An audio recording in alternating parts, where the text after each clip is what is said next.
अगर आप एआई को डेटा सही नहीं दोगे तो एआई भी आपको रिस्पॉन्स सही नहीं देगा। और अगर आप एआई को क्लीन, स्ट्रक्चर्ड और वेल ऑर्गेनाइज डेटा दोगे तो एआई बहुत एक्यूरेट जवाब देगा। इसीलिए आज हम सीखने वाले हैं कि कंपनीज पीडीएफ्स और डॉक्यूमेंट्स को एआई रेडी नॉलेज में कैसे कन्वर्ट करती हैं।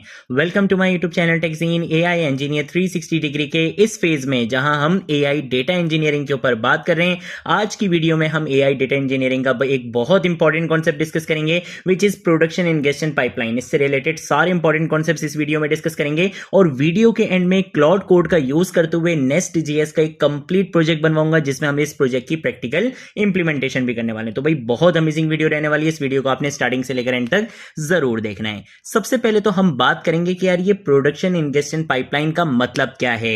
जब किसी कंपनी के पास हजारों पीडीएफ्स, वर्ड फाइल्स या डॉक्यूमेंट्स होते हैं तो उन्हें एआई डायरेक्टली नहीं समझ सकता। पहले उन डॉक्यूमेंट्स को प्रोसेस किया जाता है, क्लीन किया जाता है, स्ट्रक्चर फॉर्मेट में कन्वर्ट किया जाता है और फिर एआई के लिए रेडी बनाया जाता है। इसी पूरे ऑटोमेटेड प्रोसेस को प्रोडक्शन इंजेक्शन पाइपलाइन कहते हैं। इसकी रियल लाइफ एग्जांपल आप ऐसे ले सकते हो कि भाई एक हॉस्पिटल के पास 50,000 पेशेंट रिपोर्ट्स हैं। अगर डॉक्टर एआई चैटबॉट से पूछे लास्ट मंथ डायबिटीज के कितने केसेस थे तो एआई तभी सही जवाब दे सकता है जब पहले से रिपोर्ट्स को एआई फ्रेंडली फॉर्मेट में कन्वर्ट किया गया हो, वरना ऐसा पॉसिबल नहीं होगा। यही काम बेसिकली इंजेक्शन पाइपलाइन करती है। देन उसके बाद अगर हम बात करते हैं क्या ये पीडीएफ पार्सिंग का मतलब क्या है, तो भाई पाइपलाइन का सबसे पहला स्टेप होता है पीडीएफ पार्सिंग। पार्सिंग का मतलब होता है पीडीएफ के अंदर लिखा हुआ टेक्स्ट ऑटोमेटिकली एक्सट्रैक्ट करना। एआई पीडीएफ इमेज की तरह नहीं पढ़ता, उसे एक्चुअल टेक्स्ट चाहिए होता है, इसलिए पहले पीडीएफ को रीड किया जाता है और उसका टेक्स्ट निकाला जाता है। इसकी रियल लाइफ एग्जांपल आप ऐसे ले लो कि भाई किसी ने रिज्यूमे अपलोड किया, सबसे पहले सिस्टम उस रिज्यूमे का टेक्स्ट निकालता है और फिर एआई उस टेक्स्ट को एनालाइज करता है। देन उसके बाद अगर हम बात करते हैं मार्कडाउन कन्वर्जन की, अब टेक्स्ट तो मिल गया था पिछले स्टेप में, लेकिन रॉ टेक्स्ट अक्सर मैसी होता है, इसलिए मार्कडाउन में कन्वर्ट किया जाता है। मार्कडाउन हेडिंग्स, लिस्ट और फॉर्मेटिंग को प्रिजर्व करता है। इस वजह से एआई को डॉक्यूमेंट का स्ट्रक्चर समझना बहुत इजी हो जाता है। इसकी रियल लाइफ एग्जांपल ऐसे लिख सकते हो कि भाई बुक की हेडिंग्स, चैप्टर्स और बुलेट पॉइंट्स मार्कडाउन में कन्वर्ट हो जाते हैं और एआई इजीली समझ लेता है कि कौन सी हेडिंग और कौन सा पैराग्राफ है। देन उसके बाद अगर हम बात करते हैं मेटा डेटा एक्सट्रैक्शन के बारे में, तो भाई सिर्फ डॉक्यूमेंट का टेक्स्ट ही इंपॉर्टेंट नहीं होता, उस डॉक्यूमेंट की इंफॉर्मेशन भी इंपॉर्टेंट होती है। जैसे फाइल का नाम क्या है, ऑथर का नाम क्या है, कितने पेजेस हैं, कब क्रिएट हुई, कब मॉडिफाई हुई, ये सब मेटा डेटा कहलाता है। बाद में सर्चिंग और फिल्टरिंग के लिए ये बहुत ज्यादा यूजफुल माना जाता है। देन उसके बाद अगर हम बात करते हैं लास्ट कॉन्सेप्ट के बारे में विच इज क्लीनिंग पाइपलाइन। अब हमारे पास सबसे इंपॉर्टेंट कॉन्सेप्ट आ गया विच इज क्लीनिंग। अगर डॉक्यूमेंट में एक्स्ट्रा स्पेसेस हो, रैंडम सिंबल्स हो, ब्रोकन लाइंस हो या डुप्लीकेट टेक्स्ट हो तो एआई कंफ्यूज हो सकता है। इसलिए हम डॉक्यूमेंट को क्लीन करते हैं, एक्स्ट्रा स्पेसेस रिमूव करते हैं, स्पेशल कैरेक्टर्स रिमूव करते हैं, फॉर्मेटिंग नॉर्मलाइज करते हैं और एआई के लिए एक क्लीन वर्जन प्रिपेयर करते हैं। इस वजह से एआई के आंसर ज्यादा एक्यूरेट होते हैं। तो यहां पे हमने बेसिकली प्रोडक्शन इंजेक्शन पाइपलाइन से रिलेटेड सारे इंपॉर्टेंट कॉन्सेप्ट्स यहां पे डिस्कस कर लिए हैं। अब मैंने सिंपल क्या करना है भैया, मैंने यहां पर आकर सर्च करना है क्लाउड को, ठीक है ना। तो मैंने क्लाउड लास्ट वीडियो में भी आपको करके दिखाया था कि भाई किस तरह से क्लाउड का आपने सेटअप करना है। वो चीज मैंने आपको बताई थी लास्ट वीडियो के अंदर जिसमें हमने कैशिंग एंड रेट लिमिटिंग के कॉन्सेप्ट को इंप्लीमेंट किया था। तब मैंने क्लाउड कोड का यूज किया था, नेस्ट.जेएस का प्रोजेक्ट बना के दिखाया था। तो आज भी हमने बेसिकली क्या करना है, क्लाउड कोड के साथ नेस्ट.जेएस का एक न्यू प्रोजेक्ट यहाँ पे क्रिएट करना है। जो प्रॉम्प्ट होगी वो प्रॉम्प्ट आपको यहाँ से मिल जाएगी, नीचे डिस्क्रिप्शन बॉक्स में इसका लिंक मिल जाएगा, वहां से आप एक्सेस कर सकते हो। मुझसे किसी ने पूछा था कि यार ये प्रॉम्प्ट हम कैसे लिखवाएं, तो यार बहुत सिंपल सी चीज है।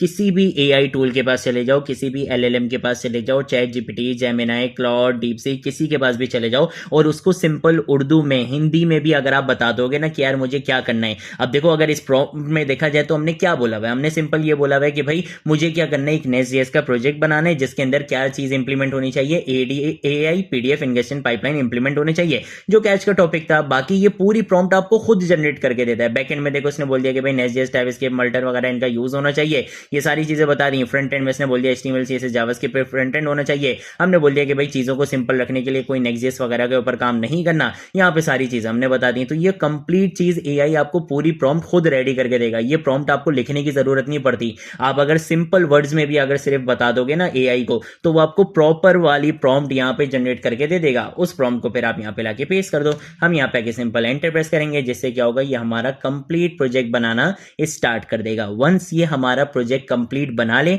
देन हम आगे मूव करेंगे। ठीक है, तो अब आप यहाँ पे देख सकते हो कि इसने आपके लिए कंप्लीट जिप फाइल यहाँ पे जनरेट कर दी है।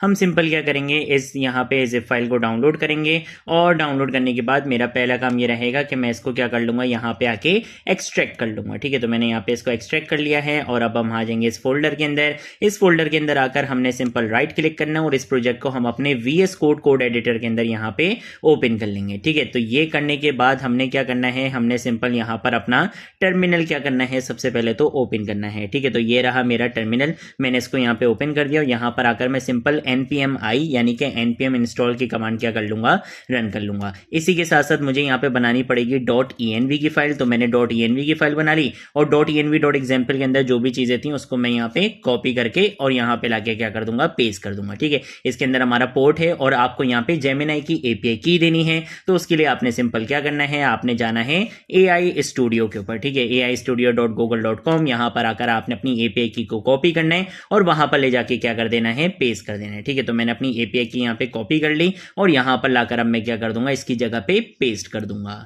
ठीक है, जब आप API की पेस्ट कर लो तो आपने क्या करना है, यहाँ पे वेट करना है। और इसके साथ साथ हम जरा देख लेते हैं कि आगे के स्टेप क्या बताएं। इसने बोला कि भाई simple npm run start run कर लो या npm स्टार्ट रन कर लो, तो उससे क्या होगा, आपका प्रोजेक्ट रन होगा। और आपने क्या करना है, आपने बेसिकली लोकल होस्ट 3000 के राउट पे जाना है, वहां पर जाकर आपने कोई भी PDF अपलोड करनी है और फिर देख लेते हैं कि भाई आपके पास एक्सट्रैक्ट होकर आपको रिजल्ट मिलता है या नहीं मिलता है। ठीक है, तो हम यहाँ पर आकर इस URL को यहाँ पे कॉपी कर लेते हैं। हम आ जाते हैं जरा VS कोड में, यहाँ पर आकर मैं npm स्टार्ट की कमांड रन करूंगा, जिससे क्या होगा, मेरी एप्लीकेशन रन कर दी जाएगी। ठीक है, तो जैसे ही मेरी एप्लीकेशन रन होगी तो देखो ये बोल रहा है कि भाई AI PDF injection running at this. ठीक है, तो हम यहाँ पर आकर इसको क्या कर लेंगे, ओपन कर लेंगे। तो अब आप देख सकते हो कि यार इस तरीके से इसने यहाँ पे मुझे एक PDF तो बना के दिया हुआ है। ठीक है, तो मैं यहाँ पे आके कोई भी PDF अपलोड कर लेता हूँ। लेट सपोज मैं यहाँ पर आकर कौन सा अपलोड करें यार, ये वाला अपलोड कर देते हैं यार, जो भी सिंपल सा है हमारे पास। इसको हमने यहाँ पे रन पाइपलाइन के बटन पे क्लिक कर देते हैं। ठीक है, तो अब आप देख सकते हो कि भाई पाइपलाइन ट्रेस बहुत प्यारा सा यार बना के दिया है इसने, बेसिक सा बना के दिया है लेकिन बहुत प्यारा सा बना के दिया यार।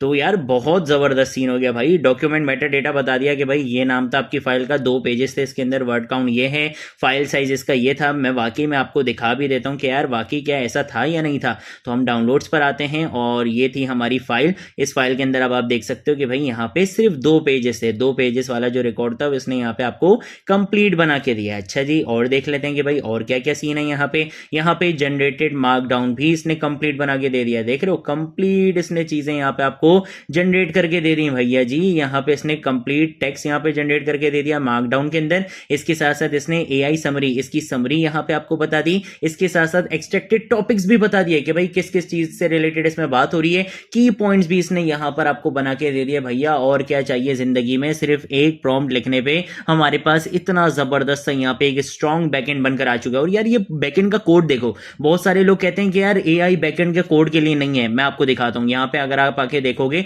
तो proper file and folder structure इसने फॉलो करा है। देख रहे हो, अगर किसी को Nest.js आता है ना तो उसको पता होगा कि किस तरह से DTOs बनाए जाते हैं। इसने देखो वैसे बनाए हुए। जेमिनी की अलग से इसने सर्विस के लिए यहाँ पे फोल्डर बनाए हुए, यूटिल्स के लिए अलग से इसने यहाँ पे देखो सारी यूटिल फाइल्स बनाई हुई है। AI कंट्रोलर आ गया, AI मॉड्यूल आ गया, AI सर्विस आ गया। एक एक चीज इसने प्रॉपर वे में यहाँ पे क्या की हुई है, फॉलो की हुई है। तो भाई और क्या चाहिए जिंदगी में, इतना जबरदस्त प्रोजेक्ट यहाँ पे बनकर आ चुका है। तो ये थी हमारी आज की वीडियो। अगर कोई चीज नहीं समझ आए नीचे कमेंट सेक्शन में पूछ लेना, सोशल मीडिया अकाउंट से पूछ लेना, मैं जरूर आप लोगों को रिस्पॉन्ड करूंगा। अब हम मिलेंगे नेक्स्ट वीडियो में नेक्स्ट टॉपिक के साथ, तब तक के लिए बाय बाय।